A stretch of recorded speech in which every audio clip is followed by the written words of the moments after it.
시사정치 팟캐스트의 안티에이징. 듣다 보면 혼이 정상화되는 방송. 오늘도 뉴스와 썸 타는 새 남녀의 수상한 정비소 시작합니다.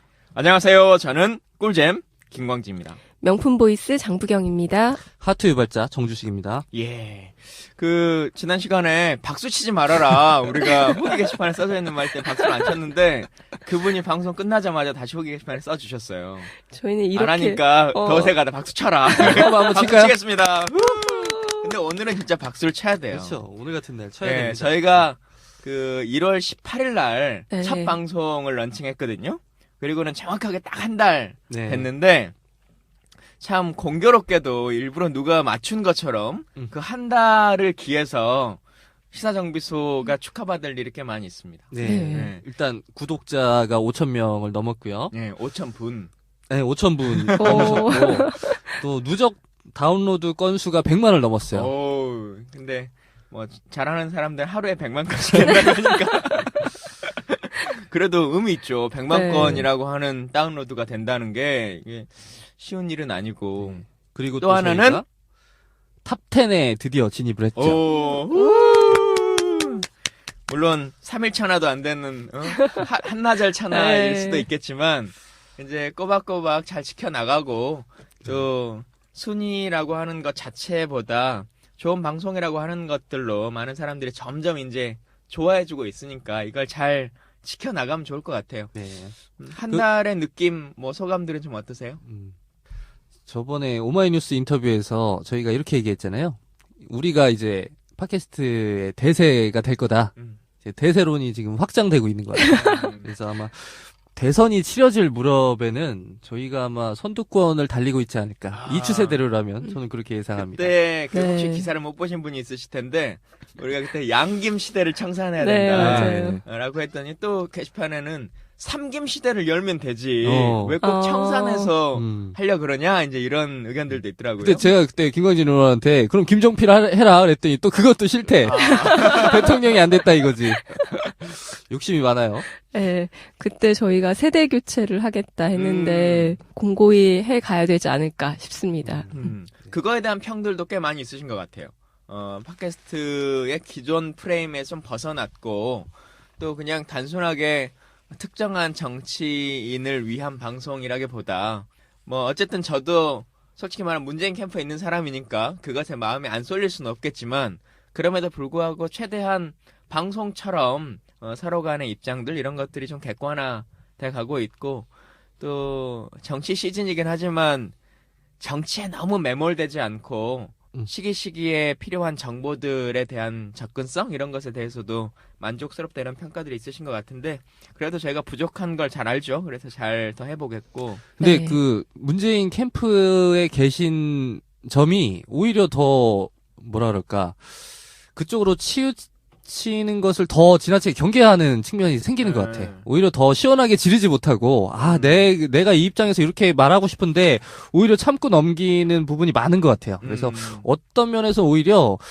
좀 편파적이다라는 의견보다는 이거 좀 너무 조심스러운 거 아니냐라는 의견이 조금 더 많은 것 같아. 그걸 편집장님이 해줘야 되는 역할이에요, 원래. 근데 그걸 맨날 안 해주니까 방송에 지금 그렇죠. 붕업이 안 되는 거예요. 문파 역할을 해라. 제가 좀 노력하겠습니다. 네. 근데 제가 얼마 전에 SNS를 보니까 백수 마음은 백수가 안다. 이 동영상이 올라와서 온라인에 되게 핫하게 뜨겁게 달구긴 했잖아요. 일명 문재인의 김광진 챙기기. 이 영상 못 보신 분들 있을 것 같은데 이 당사자분의 얘기를 들어야 되겠죠. 네, 도대체 어떻게 된 상황이죠? 무슨 상황이었던 거죠? 뭐, 별 상황은 아니고요. 그냥 순천에서 행사장이었는데, 네. 제가 아시는 것처럼 순천 지역을 막 이렇게 준비하고 관리하는 지금 상황들은 아니잖아요. 그래서 그 행사장에 제 자리가 단상 위에 마련돼 있지 않았어요. 그래서 그냥 시민들 만나서 얘기하고 그냥 그렇게 뒤에 있었는데 문 대표가 그게 약간 좀 찝찝했나 봐요. 그리고 사진 촬영하고 뭐 해야 되는 상황이 됐는데 또 정치인이 원래 단상에 있는 자리가 아닌데 막 단상 올라가가지고 사진 찍고 막 그러기도 좀 웃기잖아요. 그래서 가만히 있었더니 올라와 사진 찍자고 그냥 불러주던 이제 그 모습인데 그걸 또 재밌게 어떤 분이 편집해줘가지고 근데 그 영상을 가만히 보면 문 대표가 김광진 의원을 부르기 전부터 약 한 30초 전부터 계속 그 김광진 의원 쪽을 이렇게 네, 맞아요. 쳐다보고 계세요. 네. 그게 그 시선을 느끼셨나요, 당시에?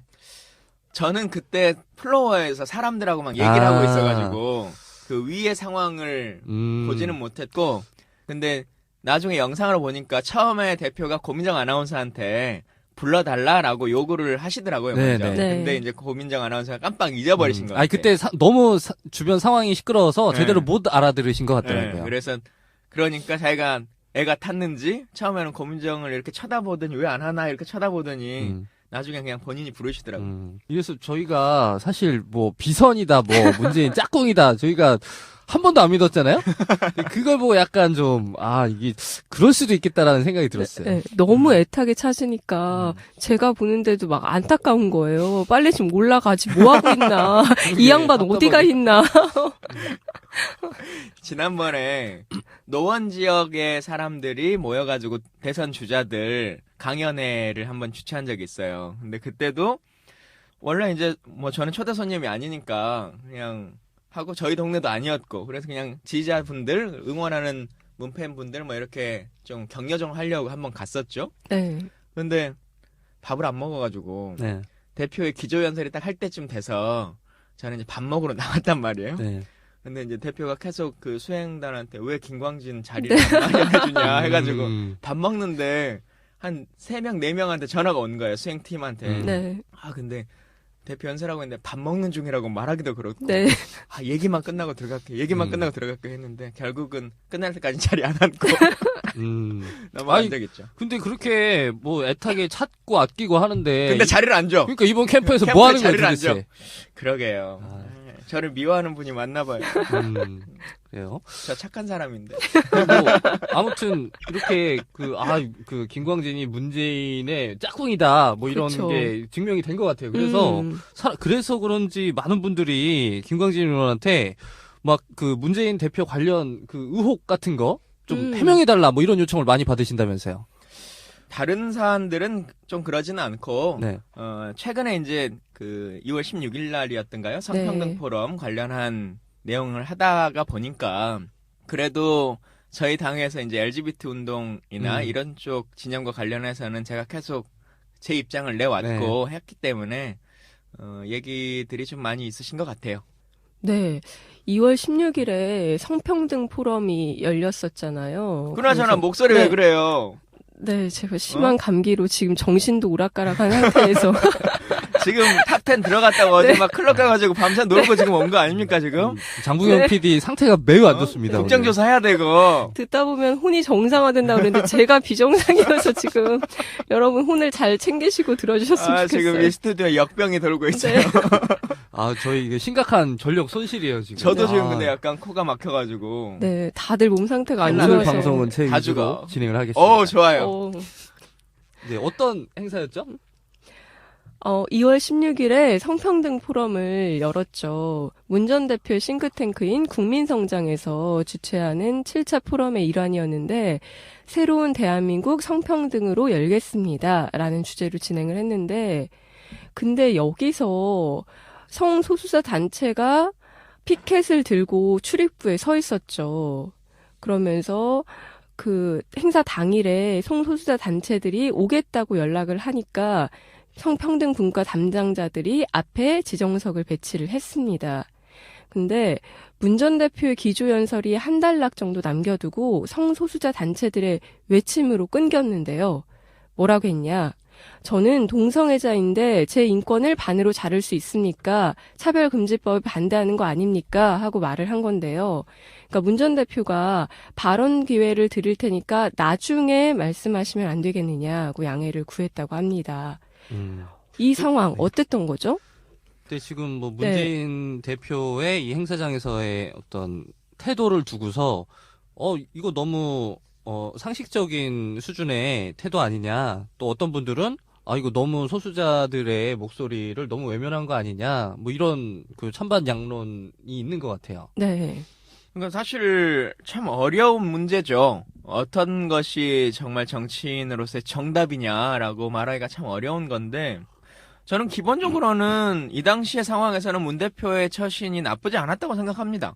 본인이 갖춰야 될 품위와 품격도 지켰고, 또 기조연설과 관련해서 예를 들면 누가 말을 하든지 말든지 간에 그냥 자기 연설을 끝까지 할 수도 있는 건데, 그런 것도 아니고 연설을 끊고 그분과 이 상황에 대해서 얘기를 나눈 거잖아요. 그리고 이후에 관련한 시간을 주겠다. 어떻게 서로 대화를 하기 위한 거 아니냐라고 하는 입장을 충분히 전달했고 한데, 그걸 계속 무시하고 발언을 이어간 것이 그게 더 맞을 것이냐. 그게 소수자이니까 부여되는 권리인 것이냐라고 하면 조금 우리 사회가 고민해 봐야 될 문제라고 생각해요. 네, 당시 상황을 보면 기조연설을 마친 문 전 대표가 약속을 지키기 위해서 예정 없는 그 질의응답 시간을 그 추후에 가졌잖아요. 40분 정도의 시간을 네. 할애했죠. 예. 그것을 봤을 때 이거 자체만 가지고 뭐 태도에 문제가 있다라고 하는 건 좀 과한 거 아닌가라는 생각이 그러니까 들어요. 이제 또 다시 문제 삼는 것 중에 하나가 거기에 이제 참여했던 분들이 그럼 나중에 하자고 연호를 한 거죠. 나중에 이렇게 이제 연호를 하게 된 건데 이제 그게 또 사실상의 폭력 행위다라고 이제 하는 주장들이 있으신데요. 그러니까 단어 하나의 문제를 가지고 좀 너무 그 중의적으로 해석하시는 것 같아요. 그러니까 여기서 그분들이 말한 나중에는 연설이 끝나고 나서 하자라고 네. 하는 그 의미로서의 나중에인 것인데 이제 그것을 성소수자 문제나 LGBT 문제는 중요하지 않은 거니까 그것은 이 사안이 다 끝나고 나서 해야 되는 것이다라고 하는 나중에라고 하는 걸로 인식했다라고 하는 거잖아요. 근데 성소수자분들이 이제 그 단어에 대한 약간의 트라우마라고 네. 하는 것이 있다손 치더라도 그것을 너무 과도한 해석으로 하시는 건 아닐까라고 생각이 좀 들어요. 그 나중에라는 그 발언은 단순한 그 발언 순서를 이야기한 거라고 이해하는 게 맞을 것 같아요. 그러니까 이분들이 이야기하는 어떤 주장이나 의견이 다른 가치보다 덜 중요하니까 나중에 얘기해라 뭐 이런 얘기가 전혀 아니었잖아요. 예.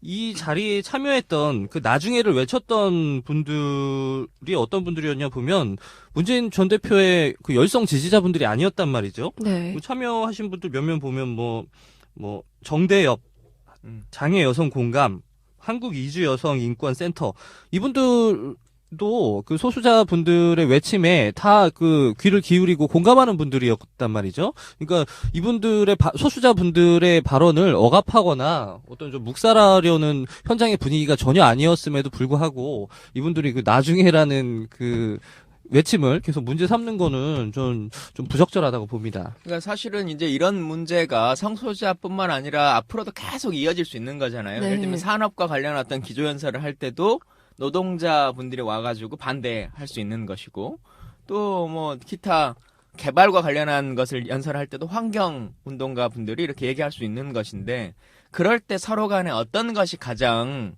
좋은 방법인 것이냐라고 하는 거죠. 물론 약자 입장에서는 이것에 대한 프레임을 확 깰 수 있는 어떤 이벤트가 필요할 수는 있겠죠. 네. 네. 솔직한 말로 그때 연설을 멈추고 얘기하지 않았으면 40분간의 대화 시간을 얻긴 어려웠을 맞아요. 겁니다. 네. 그러니까 그 효과가 충분히 있다는 것은 인정하죠. 근데 그러더라도 그것에 대한 것이 달성될 수 있는 과정까지만 하면 되는 것이지 네. 상대를 사실상 모욕하는 형식으로 이렇게 가는 것이 맞을 네. 것이냐. 그리고 운동이라는 것이 갈수록 자기 지지자들을 늘려가는 형식이 더 필요한 것인데 너무 좀 고립화 전략이 되는 것은 아닐까라고 네. 하는 염려도 좀 있어요.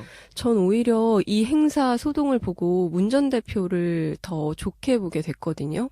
사실 이런 행사가 있으면 다들 의전 챙기기 바쁘고 자기 얘기만 하고 나가기가 급급해요. 근데 끝나고 어쨌든 그 사람들의 의견을 들어주려고 노력했다는 거, 한 번이라도 귀 기울여 주려고 했다는 것 자체가 저는 굉장히 그 태도를 높게 사게 되더라고요.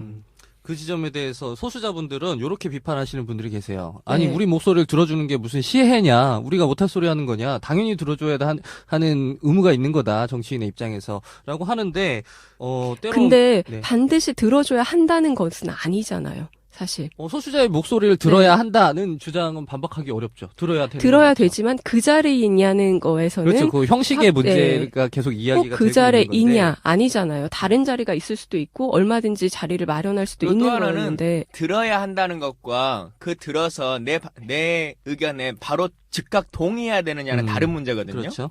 근데 들었으면 동의했어야지라고 하는 것과 계속 이제 맞닿아 있으니까 대화라고 하는 것과는 다른 측면인 거예요. 양쪽 간의 입장이 다를 수 있는 건데 다르면 안 된다는 거예요. 네. 내가 얘기한 것이 맞은 일이니까 이것에 동의하지 않으면 나쁜 사람이라고 하는 것으로 이제 딱 프레임이 갇히는 거죠.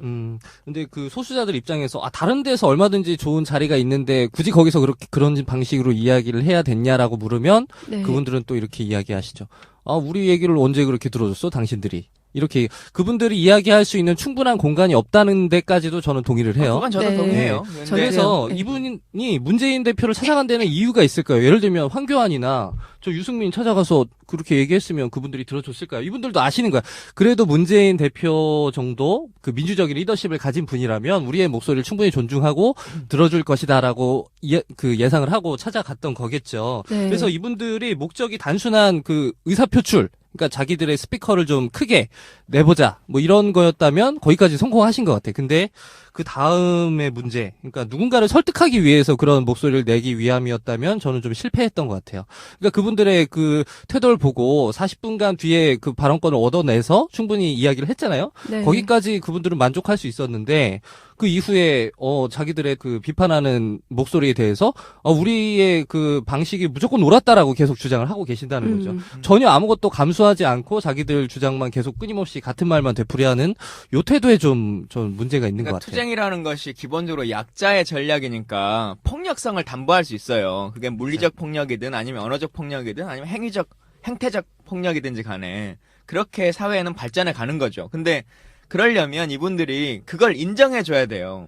내가 약자로서 정상적인 절차와 규정에 의해서는 이 대화 시간을 만들어내기 어려웠기 때문에 그걸 중단시키고 이 의사표출하는 행위를 한 거다. 그렇죠. 그건 일종의 투쟁의 전략으로서의 방식이니까 인정해달라. 라고 하는 것까지를 하고 나서 얘기를 하면 괜찮은데 그렇게 하는 것이 정당한 옳은 것이다. 라고 하는 걸 계속 주장해버리니까 스스로가 앞뒤가 꼬이는 거예요. 네. 너네가 안 들어주니까 우리 이렇게밖에 할 수가 없었다라고 얘기하는데 들어주려는 태도가 충분했는데 전혀 그런 그 억압하는 분위기가 아니었는데 약간 좀 번지수가 틀리지 않았나라는 생각이 들고요. 저는 좀 제일 좀 황당했던 건 이분들이 그 녹색당 피켓을 들고 현장에 찾아오셨잖아요. 그러니까 저는 물론 문재인 전 대표가 유력 대권 주자로서 뭐 모든 사람들의 목소리를 들어야 하는 입장에 있지만 네. 아니 그 다른 당 피켓을 들고 가서 그 다른 당 후보로 그 지금 출마하신 분한테 우리 당원들의 목소리를 들어달라고 얘기하는 모양새가 너무 좀 우스웠어요. 예를 들면 녹색당이 그 민주당 아니, 지지선을 그렇죠. 먼저 하든가. 먼저 지지선을 하면 아니 지지하려고 그랬는데 왜 우리 가치에 반하는 말을 하고 다니냐 뭐 이렇게 지적할 수 있는데 그것도 없이 그냥 다짜고짜 찾아가서 녹색당 들고 가서 다른 당 후보한테 이렇게 이건 일종의 땡깡같이 보여줄 수 있는 거죠.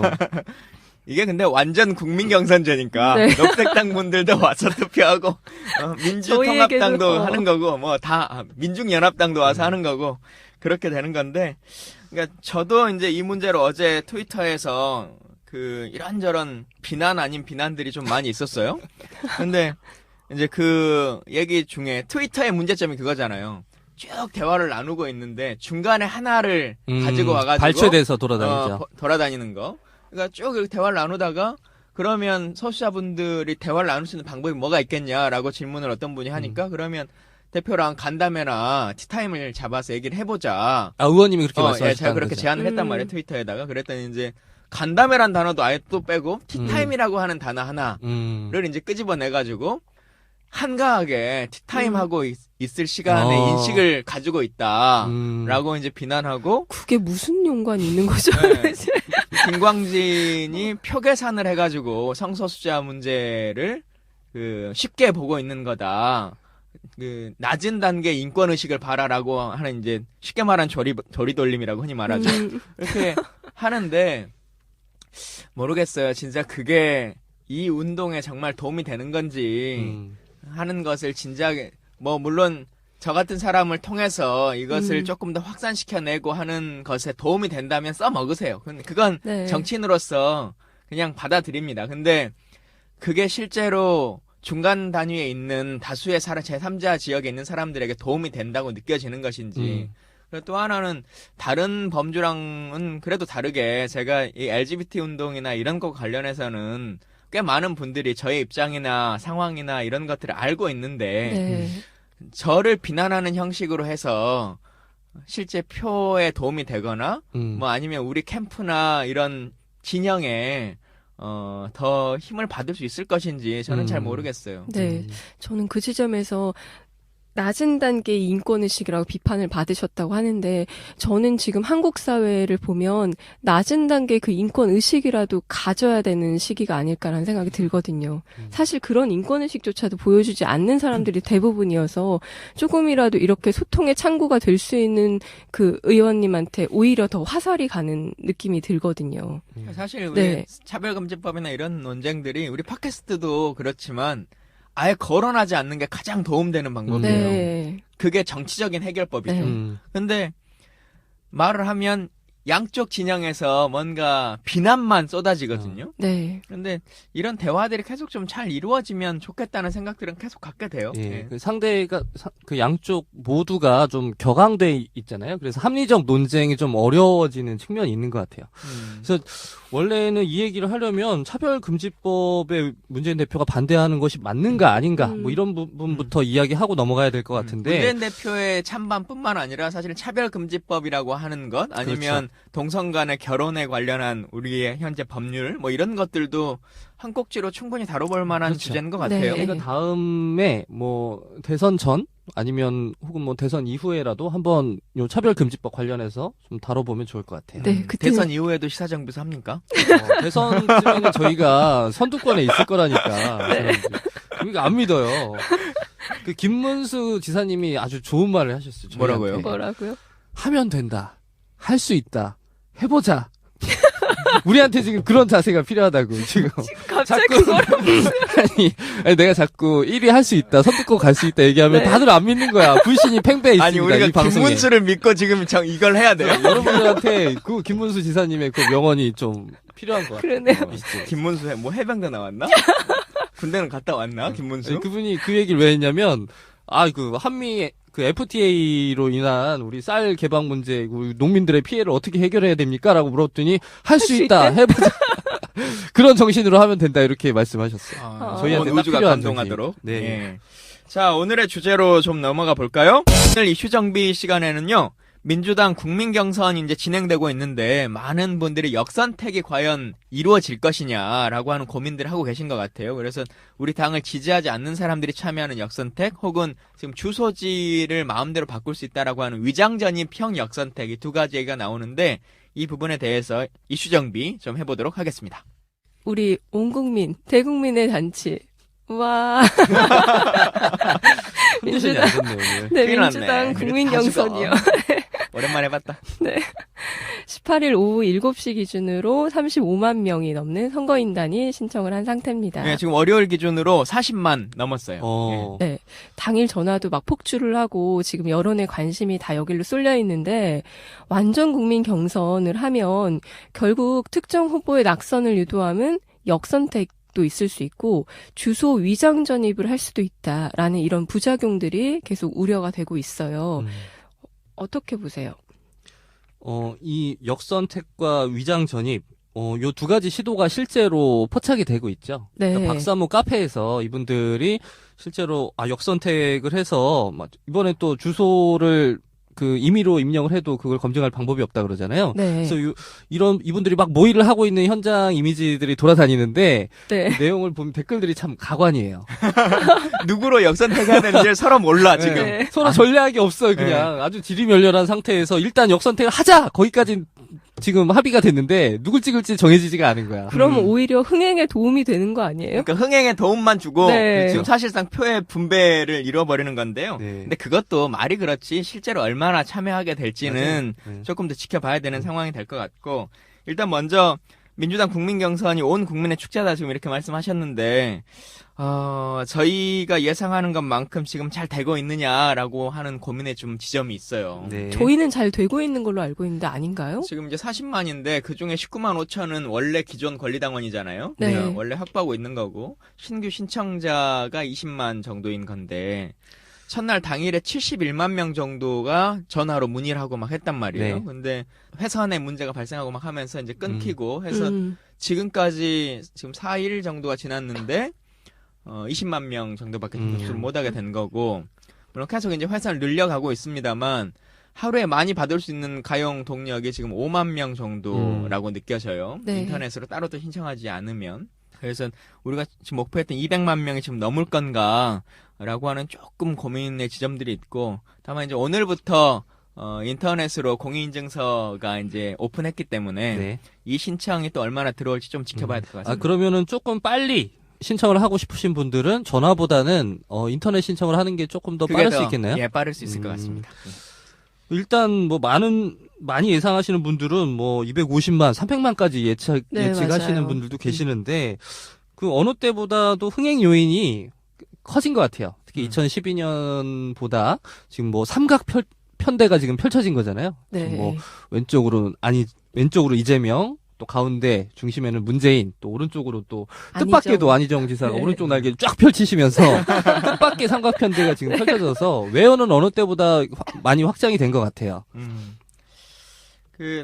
근데 뭐 이 콜센터 상황에 대해서도 그냥 조금 설명을 드리는 게 더 맞을 것 같아요. 네. 어떻게 운영되고 있는지. 현재 지금 콜센터 처리 능력을 보면 한 400석 정도 저희가 규모로 운영을 하고 있고, 동시회선을 1,800개가 가능하도록 했거든요. 그래서 일일 최대 처리 가능한 통화량은 약 10만 건 정도인데, 제가 해보니까 2012년에 10만 건이 접속되면 다운되더라고요. 근데 이제 그보다는 조금 더 늘려보자라고 하는 상황에 있고요. 첫날 개통하고 나서 1시간 동안 10만 콜 정도가 이렇게 인입되긴 했는데, 실제로 다운이 한번 좀 됐잖아요. 네. 서버도 마비되기도 하고, 그래서, 이게 실제 접수라기보다는 여러 문의들이 많은 거죠. 특히나 이제 기존의 권리당원 분들도 진짜 네. 내가 맞는지 아닌지 이걸 확인하기도 하고, 기접수자분들의 중복 확인도 있고, 또 주민등록번호의 유효성 검증 이런 것들도 이제 막 하다 보니까 IVR 서버가 계속 다운되고 복구되고 다운되고 복구되고 하는 일들이 좀 반복됐어요. 그래서 그 한국 케이블텔레콤이라고 하는 KCT의 메인 전화 교환 시스템으로 좀 분산 조치를 하긴 했는데 첫날은 이것도 다운되는 상황이 좀 됐었는데요. 여튼 근데- 지금은 이제 11식으로 운영했던 서버를 21식으로 좀 증설해냈고 전화번호도 하나 더 새로 만들었거든요. 그렇게 운영하고 있고 이제 이걸 원래 9층에서 운영했는데 10층에도 따로 서버를 둬가지고 혹시 9층이 다운되더라도 10층에서 자체 운영이 좀 될 수 있도록 하고는 있는데요. 네. 결국 이제 많은 분들의 참여가 있어야 되겠고 컴퓨터로 좀 많이 해주시면 좋겠다. 라는 부탁의 말씀을 꼭 좀 드리고 싶습니다. 컴퓨터로 많은 신청 부탁드립니다. 네. 근데 뭐 그 200만 참여할 거 예상했다면서 이거 너무 아무리 가용자원 다 동원했다지만 이렇게 다운되고 하는 거는 좀 준비가 부족한 거 아닌가요? 여기서 의혹을 제기하자면 첫날 박사모들이 활동한 거 아닌가요? 다운시켜라, 폭파시켜라.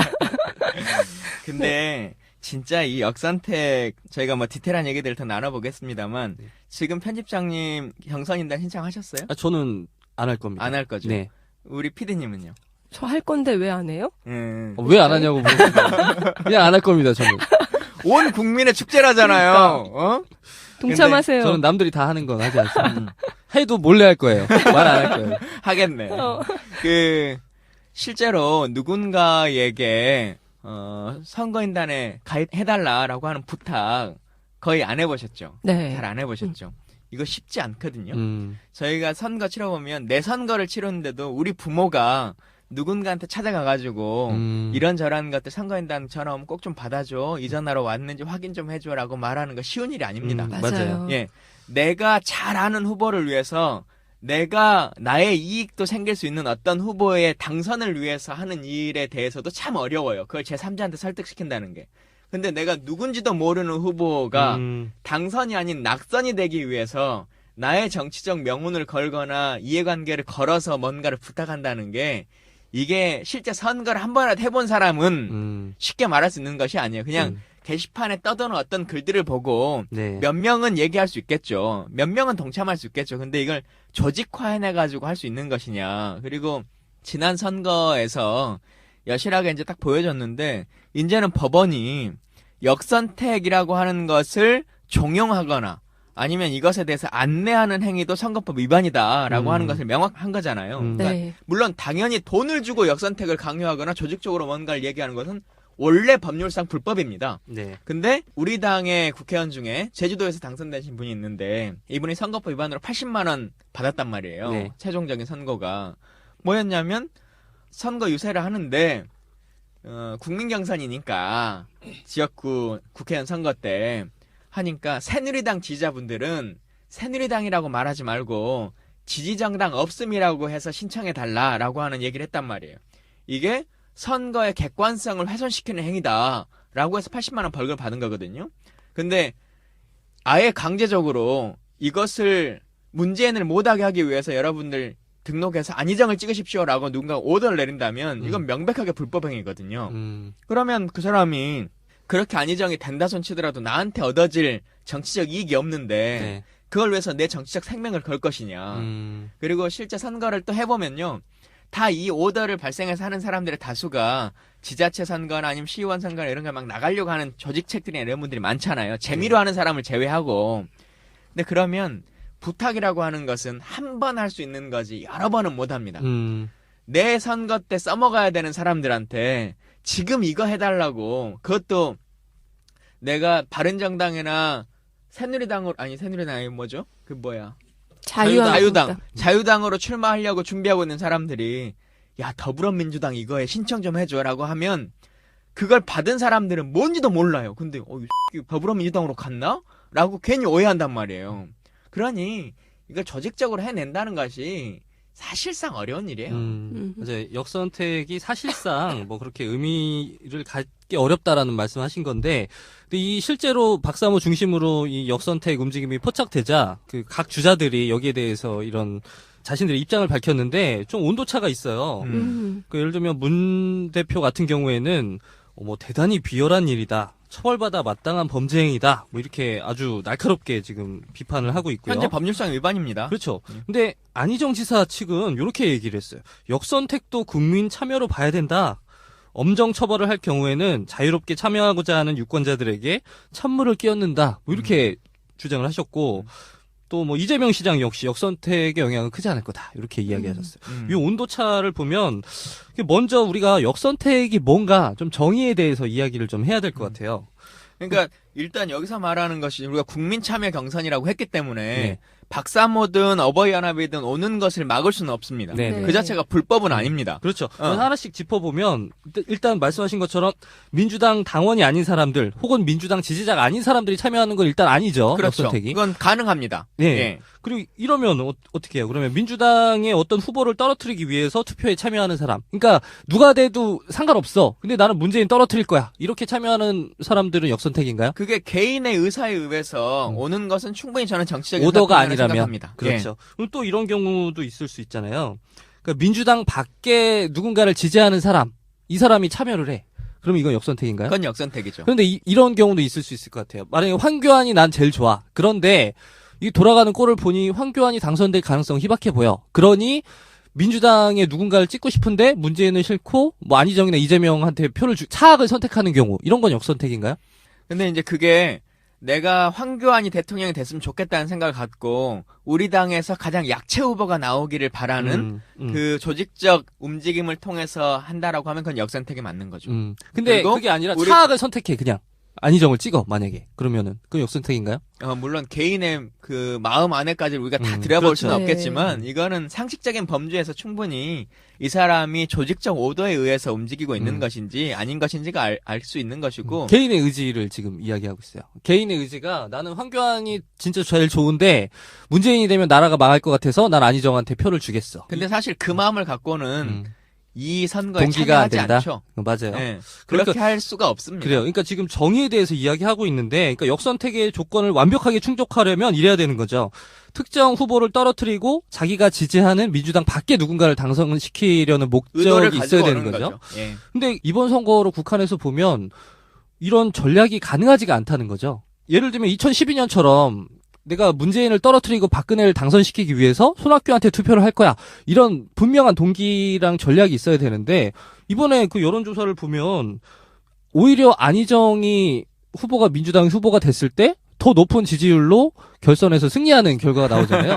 네. 그러니까 이런 결과를 봤을 때 이 사람들은 어떤 전략이나 동기도 세울 수 없는 지금 상황인 거죠. 그러니까 실질적으로 이번 선거에서 역선택에 대한 우려는 사실 좀 하지 않아도 된다. 안심해도 과도하게 된다. 포장되고 또 이제 이게 작은 조직 선거일 때는 역선택이라는 것이 있을 수 있죠. 그리고 혹은 조직적 선거의 동원 네. 이런 것들이 가능할 텐데 대통령 선거 중에서도 완전 국민 경선이라고 하는 200만 정도 가까이 되는 사람의 조직적 역량이 있기 때문에 누군가가 개입해가지고 그것도 말로는 막 이렇게 조직에 총동원될 수 있을 것 같지만 금전적인 지원이나 이런 것들에 대한 염려를 전부 다 없애고 참여해야 되기 때문에 쉽지 않을 거예요. 네. 근데 저는 아마 김광진 의원이 이런 경우는 맞다 아니다라고 했지만 아마 지금 대선 주자들의 입장이나 아니면 혹은 많은 그 당원들은 그 상황마다 다른 생각을 가질 수도 있단 말이에요. 이건 해석의 문제이기 때문에. 그래서 저는 기본적으로 이 국민경선 제도라는 것 자체가 꼭 민주당뿐만 아니더라도 이게 바람직한 당 후보의 그 선출 과정은 아니라고 봐요. 그러니까 온갖 차선과 차악이 막 뒤엉킨 선거가 돼버리는 거잖아요. 그 뭐 참여의 동기가 부족하다고 하지만 그 당 외부의 사람들이 뭐 오더가 아니더라도 자신의 의지로 얼마든지 참여할 수 있는 길이 열려 있는데 이걸 뭐 온전히 그 당의 후보라고 할 수 있는가라는 것도 의문이에요. 그러니까 사실은 이제 제도의 미비인 거죠. 그래서 우리가 역선택 방지와 관련한 다양한 법률에 대해서 얘기를 해왔는데 새누리당이 지금 받아들이지 않고 있으니까 법제화를 못한 것인데요. 지금이라도 법을 만들지 않아도 선관위가 동의해주면 충분히 할 수 있습니다. 예를 들면 지금 다 핸드폰, 모바일 등을 통해서 인증을 하고 있기 때문에 이 모바일 인증을 한 번만 1회만 할 수 있도록 하면 돼요. 그래서 우리 당에 투표를 했으면 그 사람이 그 핸드폰 번호를 가지고 그 주민번호를 가지고는 새누리당의 대선 주자를 뽑는 것에 참여하지 못하도록. 그러니까 기본적인 법제화는 모든 선거를 동시에 하자라고 얘기를 했었는데 동시에 하지 않더라도 우린 주민등록 제도가 워낙 잘 돼 있는 나라여서 충분히 검증이 가능하거든요. 그래서 지금이라도 동의해주면 혹은 선관위가 자체적으로 이것을 시행하겠다고 선언만 하면 가능한다라고는 생각합니다. 저는 아까 편집장님이 얘기했듯이 완전 국민 경선 제도 자체에 대해서 저는 항상 의구심이 드는 사람이어서, 그러니까 흥행이나 뭐 이런 몰이에는 있지만 과연 이거를 완전 국민 경선제를 해야 하느냐에 대한 저는 좀 의문이 많이 들거든요. 그래서 역선택은 어쩔 수 없이 있을 수도 있지만 저도 지금엔 크게 많이 영향을 미치진 않을 선택이 한 것이다. 번도 성공해본 적도 없어요. 워낙 이제 모집단이 커서. 자, 우리 주제가 민주당 국민경선 결과 예측과 역선택 우려인데 역선택 얘기만 쭉 지금 했어요. 네. 그럼 역선택이라고 하는 것은 지금 두 가지 문제인 거잖아요. 하나는 이제 외부에 우리 당을 지지하지 않는 사람 중에서도 참여할 수 있다라고 하는 이제 문제 제기를 한 거고, 네. 또 최근에 지금 막 뉴스가 나오고 있는 것은 역선택 중에서도 위장 전입이라고 하는 것에 대한 얘기가 나오고 있는 거잖아요. 네. 좀 설명해 주시죠. 그 위장 전입이라고 하면 실제로 주소를 위장 전입하면 뭐 보통 자녀들 뭐 학군 때문에 혹은 네. 뭐 이런 문제로 실제 주소를 거기 사는 것처럼 전입 신고를 하는 걸 얘기하는 거잖아요.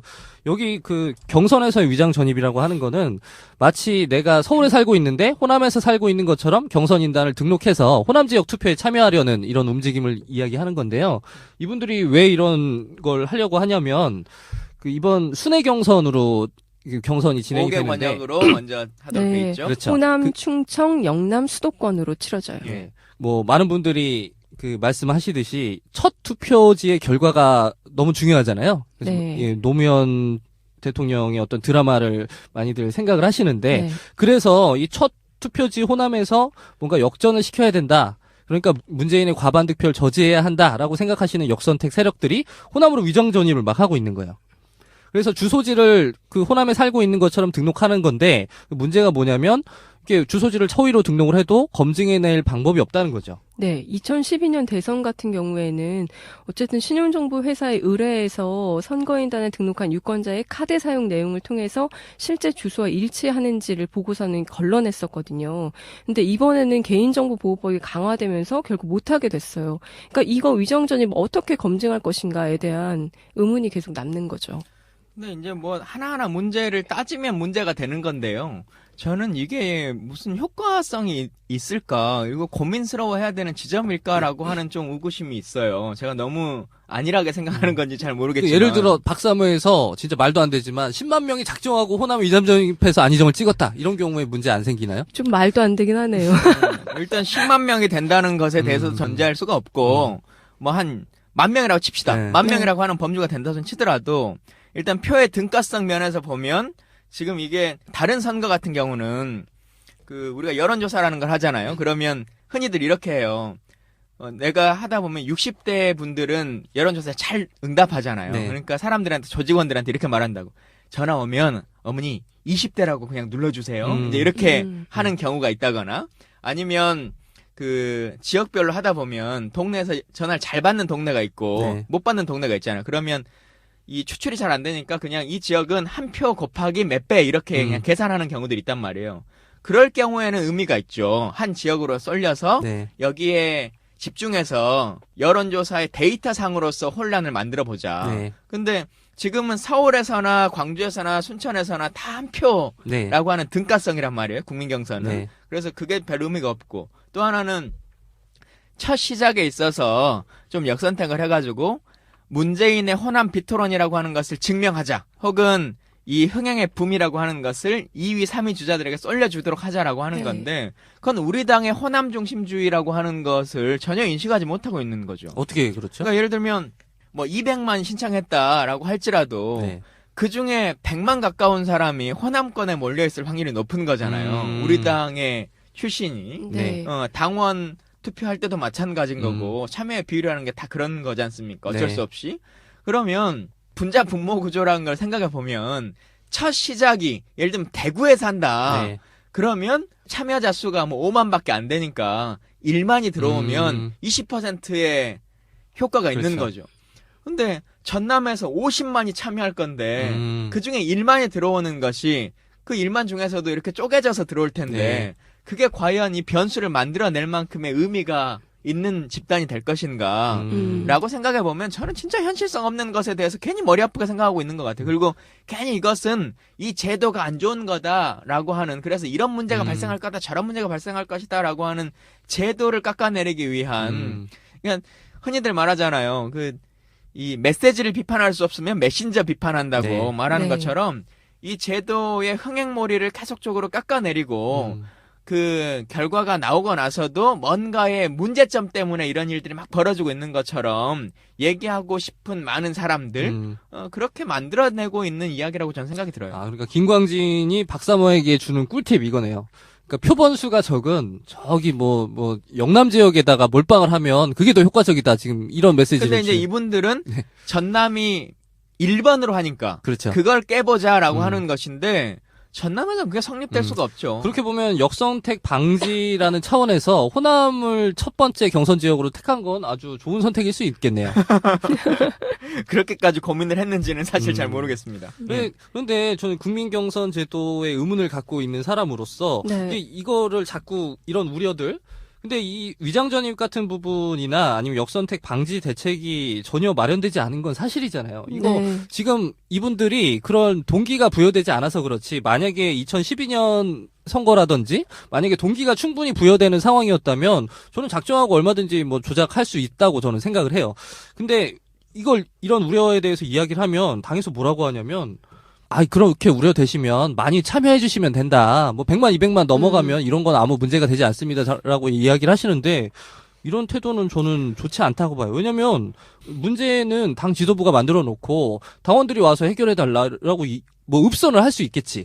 상황이 이렇게 됐으니 당원분들이 많이 좀 참여해 주시면 뭐 문제가 좀 적게 나타날 겁니다가 아니라 당원에 그렇게 돼 있으니까 뭐가 문제냐. 많이 참여하면 이거 아무 문제도 아니다라고 이야기를 하는 건 당원 누가 만들었는데 당원 뭐 아니, 당원들이 그러니까 그 만든 문제가 것도 아니고. 염려되니까 법을 만들자고 했는데 음. 법을 새누리당이 안 받아들이는 거잖아요. 아, 근데 그 방지 안 대책으로 받아들이는 상황에서 근데 그 상황을 어쨌든 진도는 나가야 되는 건데 똑같은 경우에요. 18세 너희들 선거권 주장하면서 왜 경선인단은 18세 안 받아들이냐라고 계속 하는 사람들이 있단 말이에요.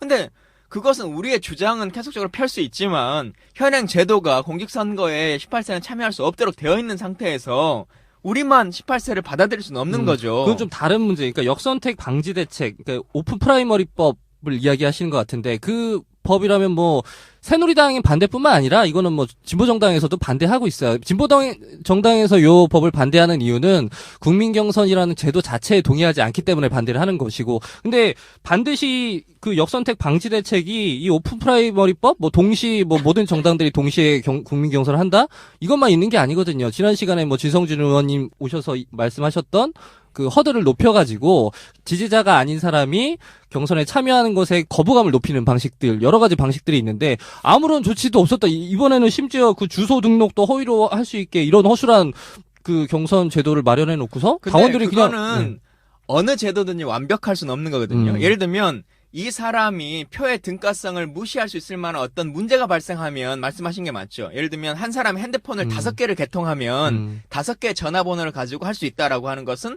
분명히 표의 등가성을 좌지우지하니까 문제가 됩니다. 네. 근데 전남으로 등록하든 서울로 등록하든 그것은 현행 있는 제도가 개인정보보호법상 그것까지는 주소까지는 못하도록 검증하지 못하도록 되어 있고 다만 주민등록번호로 인해서 한 사람이 하나의 회선만 할 수 있다라고 하는 것은 인정하고 있는 것이니까 제도의 성숙성은 이루어지고 있는 것이죠. 역선택의 그 우려가 같이 없을 만큼 그러니까 네. 전남에서 하나 서울에서 하나가 역선택에 무슨 의미가 있냐는 거예요. 그게 역선택 방지법을 못한 것이다라고 주장할 수 있는 근거가 그러니까 그 얘기는 근거의 문제가 아니라 역선택의 그 실제 참여의 의미가 작기 때문에 방지 대책이 필요 없다. 국민경선이라고 하는 것을 우리가 선언했으니까 누구나 참여할 수는 있다. 근데 우리가 현행 법률에 조직적으로 돈을 주거나 아니면 오더에 의해서 하게 되는 경우에는 그것을 지시한 사람이나 수행한 사람들이 처벌받도록 되어 있는데 심지어는 당선된 국회의원도 벌금을 받는데 이것이 법에 정해져 있는데도 불구하고 계속 하는 사람들은 처벌하면 되는 거죠. 그러니까 아까도 드렸던 말씀인데 그 조직적 오더가 아니라 이번 선거의 경우에는 특히나 동기가 너무 약하기 때문에 정말 역선택 참여자들이 좀 비중이 정말 뭐 그러니까 아주 희소할 건데 국민경선을 하지 말아야 된다. 그렇죠. 라고 하는 주장에서는 맞아요. 당 중심의 선거로 가야 된다. 그리고 정당 민주화 그에 대한 기본적인 모토로 가야지 어떻게 당의 지지와 상관없는 사람들에게 표를 주냐. 라고 하는 주장을 펴시는 것에 대해서는 동의합니다. 근데 그런 국민 경선 제도를 도입한다 하더라도 지금처럼 아무런 최소한의 방지 대책도 없는 상태에서 진행이 되면서 그러니까 그걸 역선택의 방지라고 계속 단어를 사용하면 그 맞죠. 역선택 방지 대책이 있어야 되는 거죠. 그러니까 예를 들면 그러니까 그건 역선택이 아니라 당에 대한 기본적인 우호나 지지가 있는 사람들이 참여해야 되는 것이지. 그렇죠. 그래야 역선택이 방지되니까 둘은 결국 같은 이야기가 되는 아니죠. 거죠. 여기서 아까 우리가 개념 정립을 했잖아요. 본인이 자의에 의해서 참여하는 것은 역선택이라고 말할 수 없다니까요. 그리고 조직적인 선거에 조직적으로 반대파를 위해서 참여하는 것은 불법 행위는 현재 있는 법률로 처벌받습니다. 그러니까 처벌 받는데 개인의 의지로 들어온 거 오더를 받지 않고 내리지 않고 본인이 개인 의지로 참여한 부분에 대해서는 근데 그거는 역선택으로 인정이 되는 거잖아요, 그냥. 아니라니까요. 그건 역선택이라고 보지 않는다고 그러니까 그 정당한 투표 행위로 인정이 되는 거잖아요. 인정한 거죠. 그거 막아야 되는 거 아니에요? 근데 그거는 국민경선 제도라고 하는 것을 우리가 할 때 그럴 수 있겠다라고 하는 것을 열어놓은 거잖아요. 그러니까 원론으로 돌아가서 국민경선이라고 하는 것이 정당이라고 하는 시스템에 맞느냐라고 하는 문제 제기를 하신다면 제가 받아들인다고요. 근데 그것이 역선택에 대해서 우리가 방기하고 있는 것이다라고 말하는 것은 조금 논점 이탈이라고 방금 생각해요. 말씀하신 그 주장은 그 민주당 지금 대선 주자 후보들의 입장으로 보면 안희정 지사 또 이재명 시장의 입장이 좀 더 가까운 것 같고요. 제가 지금 드리고 있는 아까 이 정도까지는 우리가 좀 방지 대책을 마련해야 되지 않냐라는 주장은 저 지금 문재인 대표나 아니죠. 추미애 대표 문재인 추미애는 조직적으로 들어오는 사람에 대한 문제 제기. 그러니까 박사모나 아니면 어버이연합이나 혹은 새누리당의 지지자들이 특정한 오도에 의해서 오는 것에 대한 것을 문제 삼는 것이지 개인적인 차원에서 하는 것을 말하고 있는 것이 아니죠. 근데 이거는 어떤 개인의 의지로 역선택에 참여했냐, 아니면 뭐 오더를 받고 참여했냐, 그 오더가 있고 없고의 문제는 아닌 것 같아요. 그러니까 그 당 지지자들의 당심을 얼마나 충분히 반영할 수 있냐의 문제인 건데, 이 오더가 있냐 없냐, 그 불법이냐 아니냐, 그걸 단순히 가리는 건 좀. 그러니까 우리가 계속 같은 네. 말의 반복인데 완전 국민 경선제는 기본적으로 그것에 대한 문제점을 안고 가는 거죠. 응. 당의 지지자나 이런 사람들만의 당심으로 뽑는 것이 아니라 당신과 상관없는 사람들도 참여할 수 있다라고 하는 것을 전제했기 때문에 그러니까 그 전제 자체가 옳은 행위냐 정치적으로 아니냐라고 하는 것은 계속적으로 싸울 수 있는 거죠. 근데 그것이 사실상 역선택을 일부러 방기한 거다라고 말하는 것은 저는 조금 편집장님이 일부러 방기했다고는 이야기하지 않았고요. 그러니까 지금보다는 높은 어들의 역선택 방지 대책이 있어야 된다라고 이야기를 하는 거죠. 그러니까 예를 들면 우리 당의 지지자는 아니었어요. 그래도 만약에 투표하게 되면 더불어민주당에 찍겠다라고 하는 사람들 정도가 참여하는 것. 이게 우리가 생각하는 국민 경선의 기본적인 근간이잖아요. 그렇죠. 근데 현재는 나중에도 문재인 우리 당의 후보로 누가 정해지면 그 사람을 안 뽑을 사람들도 참여할 수 있게끔 된 거 아니냐라고 그렇죠. 하는 이제 문제 제기인 것인데 그것을 현재 제도에서는 그냥 열어놔버린 거죠. 근데 그것은 예를 들면 1,000원을 내더라도 100원을 내더라도 참여할 수는 있는 겁니다. 박사모가 100원 없다고 못 하겠어요? 자기 돈 100원이? 그러니까 그 허들은 그걸 하게 되면 훨씬 더 역선택을 막아졌다라고 말하면 또 그렇게 만들어지면 왜 1,000원으로 하냐 10,000원으로 해야지. 10,000원으로도 누구도 할 수 있다 100,000원으로 해라 라고 얘기할 수 있는 것이기 때문에 조금 우리가 역선택이라는 단어 자체 너무 막 몰입되고 있는 것은 아닌가라고 하는 생각을 좀 해주시면 좋겠어요. 역선택과 국민 참여 경선의 기본적인 문제점이라고 하는 것을 동일시해서 말하는 것은 좀 논점 이탈 아닐까요? 그러니까 그 국민 경선을 그러니까 어디까지 개방한 것이냐, 그러니까 말씀하신 그대로 역선택의 정의의 문제인 것 같아요. 그러니까 저는 차악을 선택하는 그 투표행위 자체도 저는 이거를 방지하는 게 좋다고 생각하는 입장인 거고, 근데 국민 경선이라고 하면 그것까지 완전히 열린 상태이기 때문에 감수해야 된다고 지금 주장하시는 거잖아요. 이거는 역선택의 정의에서 좀 생각이 다른 것 같아요. 네. 자, 우리가 그래서 오늘 역선택에 대한 이야기들 좀 나눠봤는데 사실 이게 정답이 없어요. 그리고 실제로 좀 주고 봐야 되는 것이고 말씀하셨던 것처럼 참여하는 사람들의 관심법을 가지고 속마음을 들여다볼 수 있는 것은 아니기 때문에 다만 분명히 말씀드릴 수 있는 것은 현행 법률에 의해서도 자신이